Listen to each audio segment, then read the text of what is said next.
Ahora sí. Les decía entonces que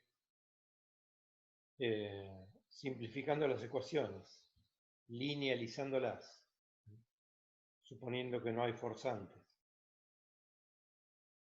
y operando, lo que podemos hacer derivando en forma cruzada estas ecuaciones y reemplazándolas en la ecuación de continuidad, llegamos a la ecuación de ondas de la física, que permite, por ejemplo, expresar el movimiento de una membrana vibrante.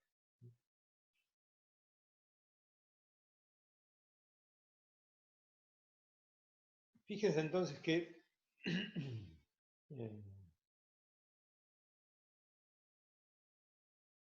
si planteamos la solución para una onda progresiva, supongamos que analizamos una componente de una onda de marea astronómica, que no deja de ser una onda como la expresamos en teoría de olas, como h sobre 2 por un coseno de kx menos sigma t, donde el periodo que aparece en la frecuencia, 2pi sobre t, es 12 horas 25 minutos. Si reemplazamos en la ecuación de movimiento en U, en la que vimos simplificada, voy para atrás, en esta ecuación de movimiento en U, y igual de t menos g de eta de x,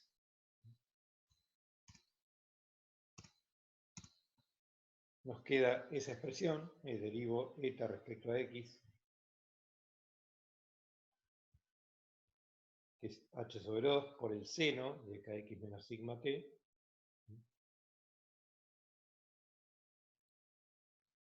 por k.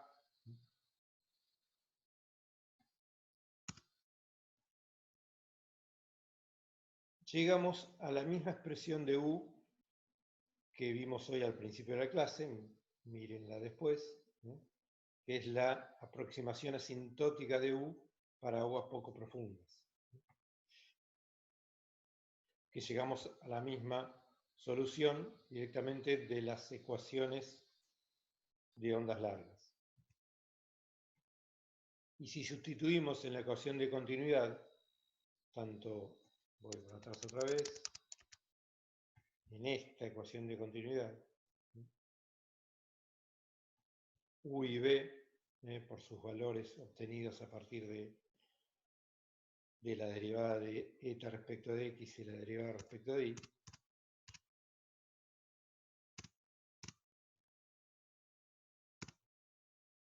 vamos a llegar a la expresión de la celeridad, que es raíz de g por h, que es la celeridad para aguas poco profundas. Si se acuerdan, era la expresión de la ecuación de dispersión para aguas poco profundas. Es decir, que el resultado para la teoría de ondas largas, si ponemos una onda simple, son las expresiones de la teoría lineal para aguas poco profundas. O sea, llegamos al principio de la clase, lo vimos, directamente simplificando las expresiones, pero también llegamos utilizando las ecuaciones de continuidad de movimiento que acabamos de deducir. Si hablamos de energía y flujo de energía, se cumplen las mismas expresiones que para la teoría de olas, donde la energía es ρ por g por h cuadrado sobre 8, donde aquí h es la amplitud de marea, y el flujo de energía es E por N por C. ¿Se acuerdan que N en aguas poco profundas valía 1 y C va a ser raíz de G por H?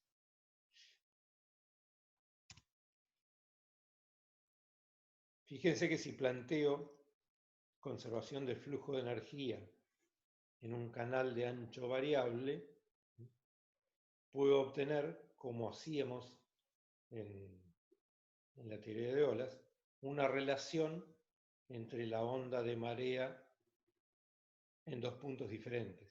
Si conozco la onda de marea en el punto de ingreso de ese canal, puedo conocer la altura de onda de marea en un punto anterior, conociendo la profundidad en ese punto y el ancho del canal en ese punto. Lógicamente aquí estoy simplificando, pues estoy planteando conservación de energía. En un caso real de una onda de marea que esté entrando en un canal de ancho variable y profundidad variable, voy a tener obviamente fricción con los laterales y fricción con el fondo. Y si quiero encontrar una expresión más realista, se me va a complicar porque tengo que trabajar con las ecuaciones completas o con una modelación. Las ecuaciones que vimos hasta acá, la ecuación de continuidad y las ecuaciones de movimiento completas, son las que se utilizan en un modelo bidimensional de niveles y corrientes.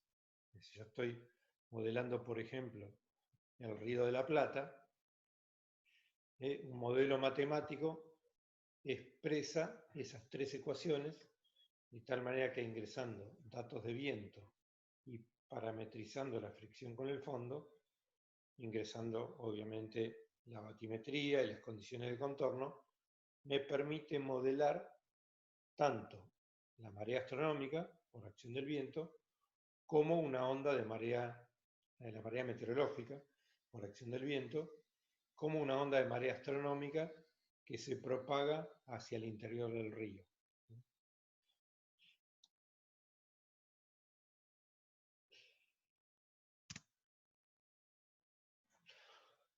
No nos vamos a meter más con esas ecuaciones porque, como les decía, son las ecuaciones gobernantes las que me permiten modelar el fenómeno, sino que acá vamos a ver algunas soluciones simples en canales que nos permitan ver cómo se propaga una onda de marea en determinadas situaciones.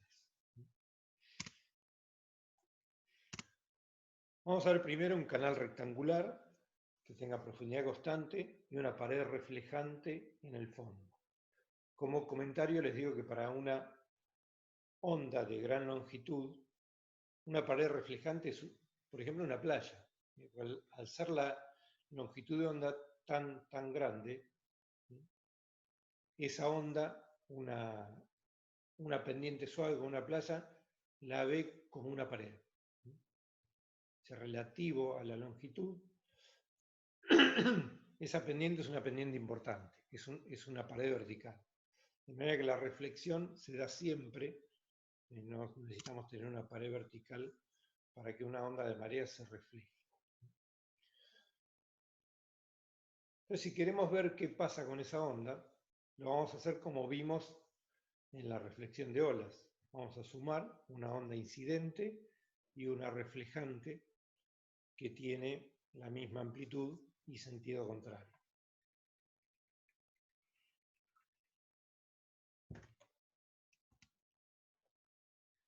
Entonces se acuerdan que obteníamos la expresión de una onda estacionaria, donde perdimos la condición de progresividad que nos daba el término kx menos sigma t. Acá tenemos un producto de dos cosenos con puntos donde siempre eta es cero, que llamábamos nodos, y puntos donde siempre eta era máximo, que llamábamos antinodos. Ese es el gráfico de un canal de longitud L con x igual a 0 en la pared, en el que está ingresando una determinada onda de marea. ¿Se acuerdan que por condición de contorno el antinodo tenía que estar en la pared? Porque en esta vertical las velocidades horizontales son nulas, y a una cierta distancia, L sobre 4, vamos a tener un nodo. Lo que vamos a hacer es pensar esto de modo diferente. en nuestro canal, en el extremo x igual a L, está entrando una onda de marea de amplitud h sobre 2, que por efecto de la reflexión se duplica. De manera que tenemos una amplitud 2h. Fíjense qué pasa si este nodo se ubica en las cercanías de la boca de entrada del canal.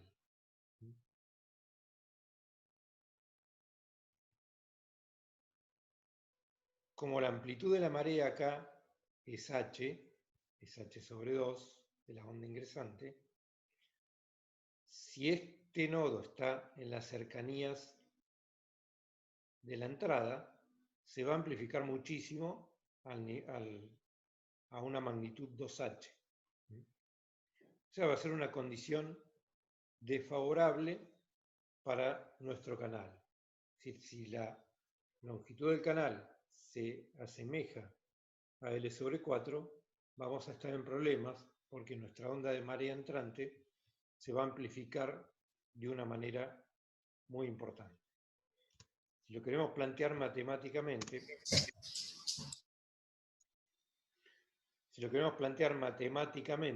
tenemos que relacionar el rango de mareas en la entrada del canal con el rango en la pared.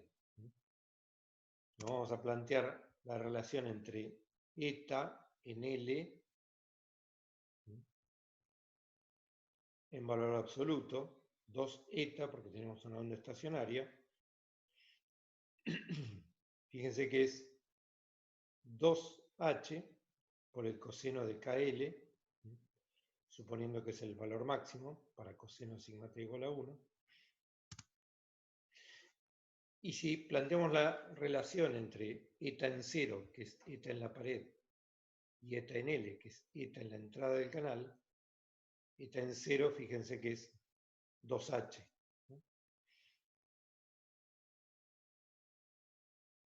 Me queda la relación 2h coseno de KL sobre 2h dividido 2h coseno de KL, 1 sobre coseno de KL. Entonces fíjense que donde el coseno de KL tiende a 0, eta en la pared dividido eta en la entrada puede tomar valores muy grandes. Entonces, para todas las condiciones de longitud del canal donde este coseno tienda a 0, voy a tener una condición resonante. Y eso se va a dar para todos estos valores de L, 2n-1 por L sobre 4. Para todas estas condiciones de longitud del canal, voy a tener una amplificación muy importante en la amplitud de la onda de marea. Una condición muy simple de resonancia de ondas de marea. Así que si yo estoy diseñando un canal de ingreso a un puerto, voy a tener que verificar que esa longitud de canal no se parezca a ninguna de estas longitudes.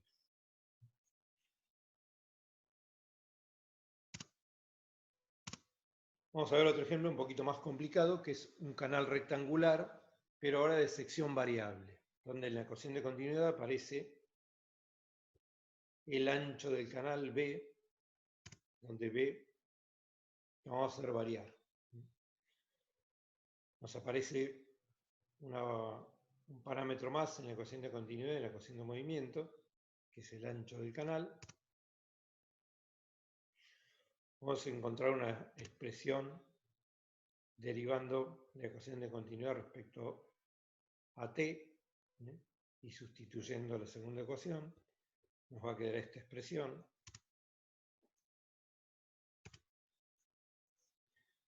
Y fíjense si expresamos otra vez una onda que tenga un formato de onda simple, eta de x por el coseno de sigma t, y lo reemplazamos aquí, en esa ecuación. Nos queda una función complicada donde está la derivada de eta respecto a x aquí dentro y eta afuera de la expresión. Y vamos a ver un ejemplo, un estuario de profundidad uniforme, pero con un ancho variable linealmente. Es un canal triangular, que podemos expresar como b igual a A por x. Ese canal tiene una longitud L, de tal manera que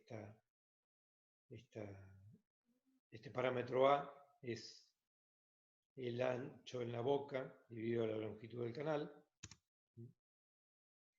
La expresión que queda es una expresión diferencial para eta.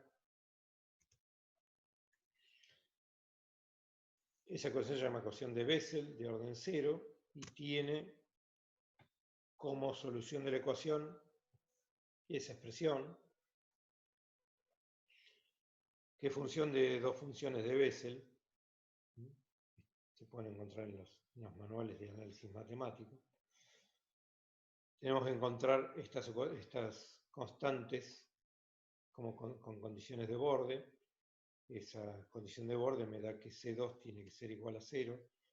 No vamos a entrar en detalle acá porque nos llevaría toda la clase, pero la condición de borde es que C2 es igual a 0 y que C1 toma ese valor. Planteamos que la condición de borde en la entrada es una onda de marea que tiene forma h sobre 2 coseno de sigma t, de tal manera que la solución que nos queda es esta que tiene aquí, y esa expresión J0 tiene esa forma. Entonces recuerden que estamos hablando de un canal de sección triangular, donde B se hace cada vez más chico en el fondo, y bueno, simplemente observemos que si esta es una onda de marea que está ingresando en ese canal, cómo se amplifica la amplitud por efecto de el angostamiento del canal, y donde B se hace muy chico, la amplitud de la onda se hace mucho más grande que la condición en la entrada. Y otra vez, como esta función es J0 de K por X, que es este numerador, en aquellos puntos donde este término que está dividiendo es 0, o sea, para K por L igual a cualquiera de estos valores, que son 0, eta se hace muy grande. O sea que otra vez tenemos una condición resonante para determinadas longitudes de ese canal triangular. Y otra vez se da la condición resonante. Entonces vemos dos cosas. Otra vez que hay condiciones resonantes para una onda que está ingresando en un canal, y que si es de sección variable, donde B disminuye, la amplitud puede aumentar. Que es lógico porque si planteamos que no hay pérdidas por fricción, como lo estamos haciendo al tomar ecuaciones simplificadas, esa amplitud va a aumentar al disminuir el ancho del canal.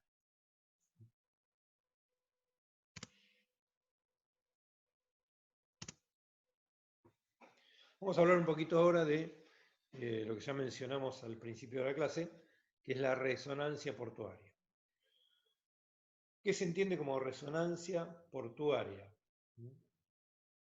Simplemente lo que ya hablamos. Si un cierto recinto de una longitud L puede ser un puerto o puede ser un lago. Hay lagos que tienen longitudes típicas en las cuales se puede dar una forzante periódica de frecuencia similar al periodo de resonancia natural de ese lago o un puerto o un estuario, de tal manera que si la forzante tiene la misma frecuencia de oscilación natural de ese recinto, la amplitud de la onda marea puede multiplicarse varias veces.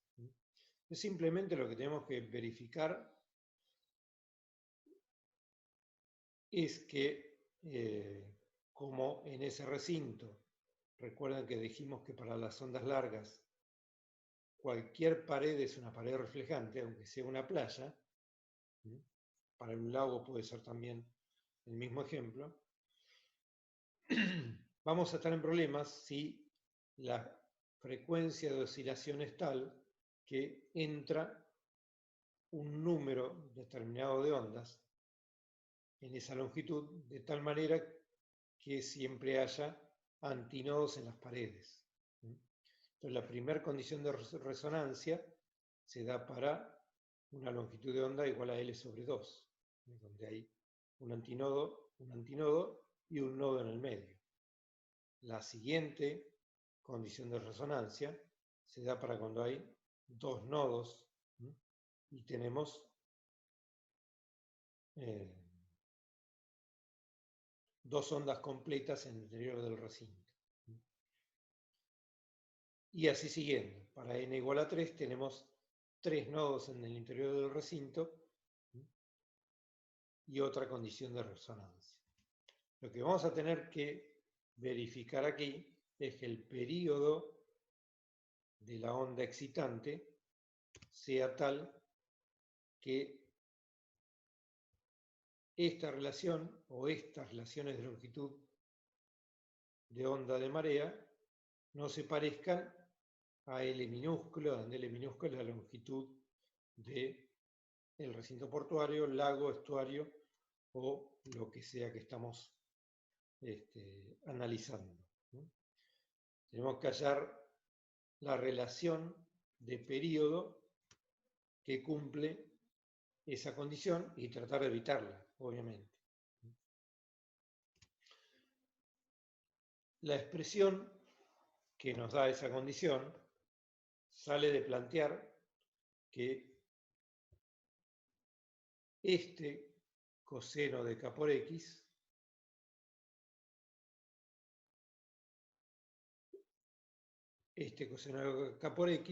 sea igual a 1 en X igual a L. En X igual a 0 siempre tenemos una condición de borde. Siempre coseno de 0 es 1, de la manera que eta es máximo. Y planteamos que coseno de KL también tiene que ser 1 para plantear la otra condición de borde. Eso se cumple para K por L igual a n veces pi. En números enteros de pi, el coseno vale 1.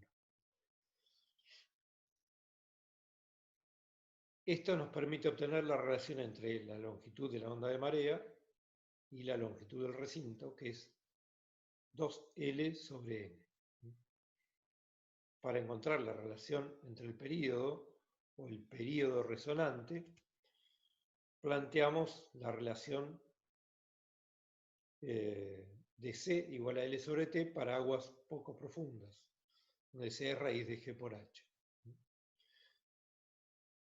De tal manera que reemplazando L por su expresión y poniéndolo en esta ecuación, llegamos a que el período que daría una condición de resonancia es 2 veces la longitud del recinto dividido n por raíz de G por H, donde n puede valer 1, 2, 3 números enteros. De tal manera que si tenemos un recinto y conocemos alguna posible fuerza excitante, sea onda de marea o sea una presión de viento fluctuante periódica, tenemos que verificar esta condición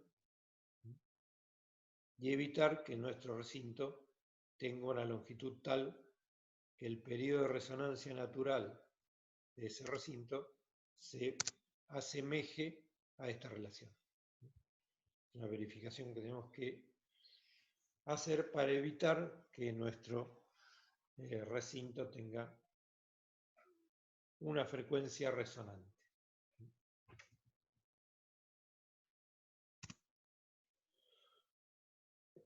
Bien, vamos a ver un término importante más que aparece en las ecuaciones de movimiento de ondas largas, que es la aceleración de Coriolis.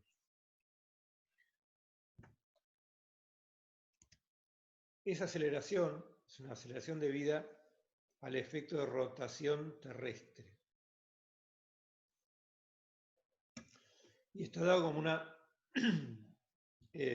coeficiente f, que es 2 veces omega. Omega es la velocidad angular de rotación de la Tierra, y phi la latitud terrestre. Es decir, que en el ecuador la aceleración de Coriolis es 0 y es máxima hacia los polos. Esa aceleración de Coriolis aparece como un término extra en nuestras ecuaciones de movimiento. Fc por B y Fc por U. Fíjense que aparecen cruzados, ¿no? En la ecuación de movimiento en U, ese término es función de B, y en la ecuación de movimiento en B, ese término es función de U. Es complicado ver acá la incidencia que tiene ese término adicional, pero sí vemos que modifica el campo de corrientes y también la amplitud de la marea. Para ver el efecto que tiene, vamos a hacer un caso muy simple. Es una onda que se propaga en un canal en la dirección X, de tal manera que las velocidades de B son 0, un canal que tiene solo dirección X, o sea que todos los términos en B se me anulan. Por lo tanto, la expresión de la ecuación de movimiento en U no me sirve, porque al ser B0 este parámetro se anula. Me voy a quedar con esta ecuación haciendo B igual a 0. Fíjense que me quedan solamente estos dos términos. Fc por U igual a menos G de eta a dI. Entonces fíjense que donde hay una aceleración de Coriolis, esto tiene que estar compensado con de eta a dI. ¿Qué es de eta a dI? En un canal que tiene dirección X, ¿qué es de eta de I? Eta es la amplitud de marea. Piensen en una onda de marea de gran longitud que está entrando en un canal. Hay una variación de eta transversal al canal. O sea que la fuerza de Coriolis tiene que estar compensado con una variación en la pendiente transversal de esa onda. Como dice en la filmina, la fuerza de Coriolis es balanceada, una fuerza hidrostática normal al eje del canal y que está dada por una cierta pendiente. Y cuanto mayor sea la velocidad de esa onda de marea, entrante o saliente, mayor va a ser la pendiente transversal de esa onda. Esa es la modificación que produce la aceleración de Coriolis en una onda que está entrando en un canal. En el Río de la Plata es típico, en el Río de la Plata, cuando se produce una marea meteorológica, o mismo cuando se produce el ingreso y egreso de la marea astronómica, esta variación es importante, puede ser del orden de 50 centímetros a 1 metro de variación entre la costa argentina y la uruguaya. Y fíjense algo más, si esta es una onda periódica, por ejemplo una onda de marea astronómica que está entrando en el canal, U tiene valores positivos y negativos, y lo conocemos como flujo y reflujo, de tal manera que esta pendiente va a tener valor positivo y valor negativo. Es decir, que esa pendiente transversal al canal va a variar de sentido con la marea entrante y la marea bajante. De tal manera que si en marea entrante, si este es el nivel de reposo, si en marea entrante este es el valor de eta, la superficie libre va a variar en un sentido. En bajante, la superficie libre va a variar en sentido contrario. Esto nos va a aparecer a nosotros a la vista como una onda transversal al canal. Esa onda se llama onda de Kelvin. Lógicamente, esta es una manera muy simple de ver el efecto de la aceleración de Coriolis. Si tenemos una onda de marea meteorológica compleja ingresando por efecto del viento, por ejemplo en el Río de la Plata, es muy difícil de visualizar el efecto, ¿no? Por eso tratamos de ver un ejemplo muy simple para ver esa variación.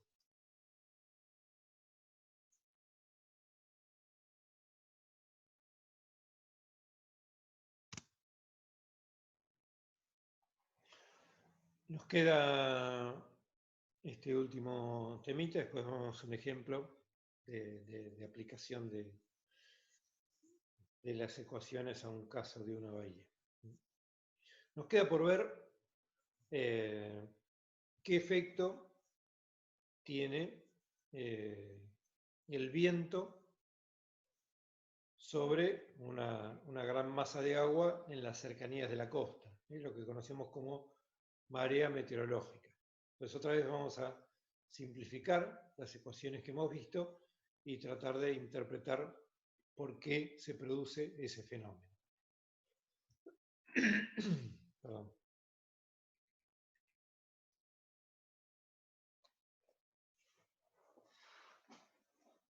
Entonces, en el gráfico que tienen en pantalla, tenemos una plataforma continental, una costa y un viento, en general va a incidir con cierto ángulo sobre la costa, un ángulo θ, y ese viento se traduce en una tensión de corte, una tensión tangencial sobre la masa de agua,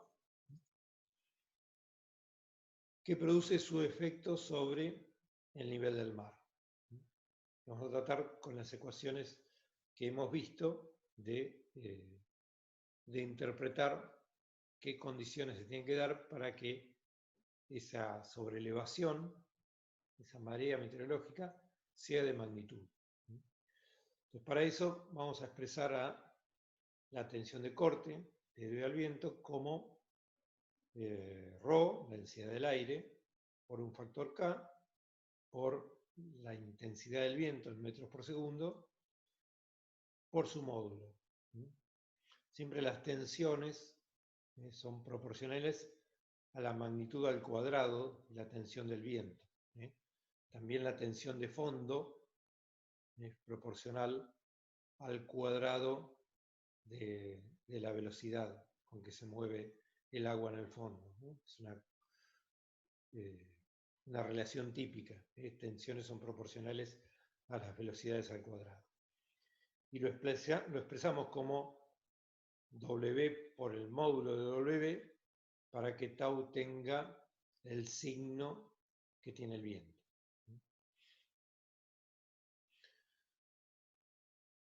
Y K está obtenido empíricamente, relación entre intensidad del viento y la tensión que produce, y toma, según un investigador determinado, ese valor. Ese par de valores depende si la intensidad del viento es mayor o menor de un valor crítico que es 5 metros por segundo. pero en definitiva toma un cierto valor en función de W.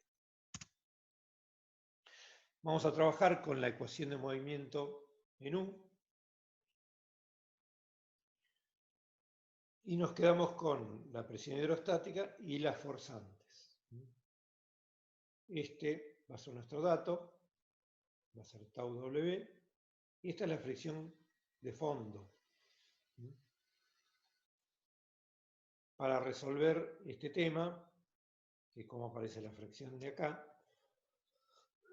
vamos a definir una relación de tal manera que expresamos a la fricción de fondo como una fracción de la tensión de corte del viento. De tal manera que este término es n por tau zx. N es mayor de 1, suele estar entre 1,15 y 1,30, pero nos permite simplificar y encontrar la expresión para la derivada de eta respecto de x.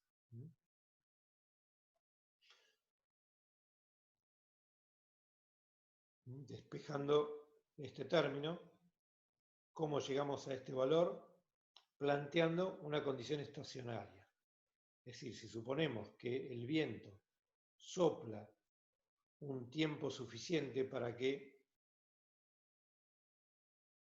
se alcance una condición estacionaria, o sea, como tenemos una costa, en algún momento esa velocidad, que es una velocidad integrada, en profundidad se va a hacer cero.